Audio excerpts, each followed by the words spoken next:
yaitu ada raja, yaitu berasal dari Garut, namanya Raja Jajuli. Terima kasih hadir di sini Pak Ketua DPD PSI Jawa Barat, semua jajaran pengurus. Saya mengucapkan terima kasih dan rasa hormat yang setinggi-tingginya buat seluruh jajaran DPP PSI yang memberikan kontribusi bagi rakyat Jawa Barat dengan mengusung pasangan Deddy Mulyadi dan Erwan Setiawan. Dan pasangan ini mengambil angle pasangan dermawan, Deddy Mulyadi, Erwan Setiawan. Dan tentunya saya paham betul apa yang menjadi orientasi dan visi PSI, yaitu membangun sebuah peradaban dalam hidup masyarakat yang menjunjung tinggi semangat kebinekaan dan dengan mengedepankan toleransi. Toleransi isinya adalah menghormati orang dari sisi hak terhadap agama, menghormati orang dari sisi hak untuk berbicara, berserikat, berkumpul, dan yang tidak lebih penting dan yang paling esensi adalah menghormati orang untuk mendapat hak hidup damai dan sejahtera. Karena tidak akan pernah ada kerukunan, tidak akan pernah ada kebinekaan tanpa ada kesejahteraan. Maka seluruh orientasi kesejahteraan itu berangkat dari akar kebinekaan, bukan hanya terbatas pada simbol-simbol kebinekaan. Simbol-simbol kebinekaan itu penting, tetapi substantif dari kebinekaan itu jauh lebih penting. Substansi dari kebinekaan adalah disiapkannya ruang-ruang bineka. Ruang bineka itu disebutnya keanekaragaman. Dalam ilmu biologi itu ada keanekaragaman hayati dan keanekaragaman nabati.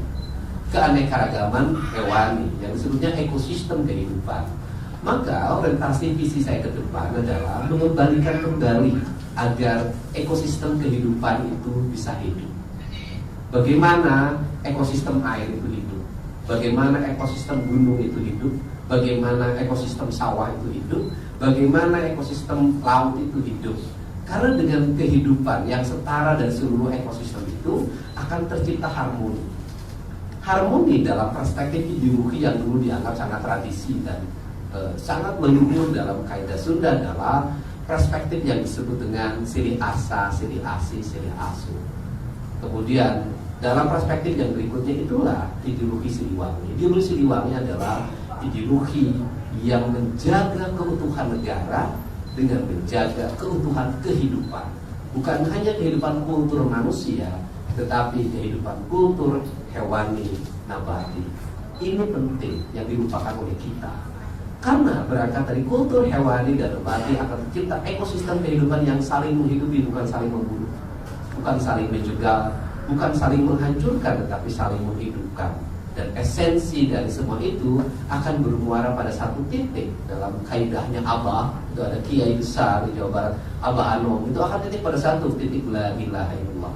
Dan titik la ilaha illallah itu akan tersublimasi dalam spirit hidup itu berkeadilan sosial bagi seluruh rakyat Indonesia. Dalam keadilan itu adalah spirit ketuhanan, spirit la ilaha illallah. Inilah prinsip-prinsip dasar yang mungkin dilupakan dalam perspektif pembangunan di Jawa Barat hari ini, dan itu akan menjadi sentuhan. Maka saya akan memulai pembangunan di Jawa Barat dengan melakukan perubahan secara mendasar tentang tata ruang dengan 4 dimensi kebinekaan culture. Ada Sunda Kulon, yaitu wilayahnya Bogor, sebagian Sukabumi. Ada Sunda Priangan, kita sudah tahu. Priangan ada Priangan Timur, kemudian ada Sunda Cirebonan, Majalengka, Indramayu, dan itu Pantura sampai Karawang Utara, dan ada Sunda Betawi. Dalam karakter ini mungkin dalam 3 tahun ke depan nanti akan terlihat bagaimana karakter wilayah bangunan segala macam di sebuah wilayah. Ada Kulon begini cirinya, Priangan begini cirinya, kemudian Cirebon begini cirinya, kemudian nanti Betawi begini cirinya. Dengan saya tidak akan menjadi gubernurnya kota, saya akan menjadi gubernur Jawa Barat, dan nanti kantor gubernur tidak akan hanya di Gedung Sate. Saya tidak akan ngantor di Gedung Sate dalam setiap hari, tapi nanti ada kantor gubernur di wilayah Cirebon. Sudah ada kantor eks presiden zaman dulu, Ada kantor gubernur di wilayah Purwakarta, itu ada ex keseringan zaman dulu.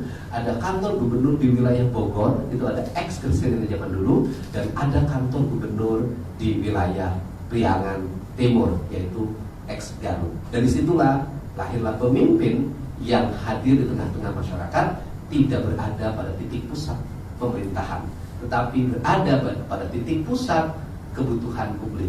Publik butuh, di situ ada pemimpinnya. Karena tugas pemimpin hadir pada sebuah kebutuhan.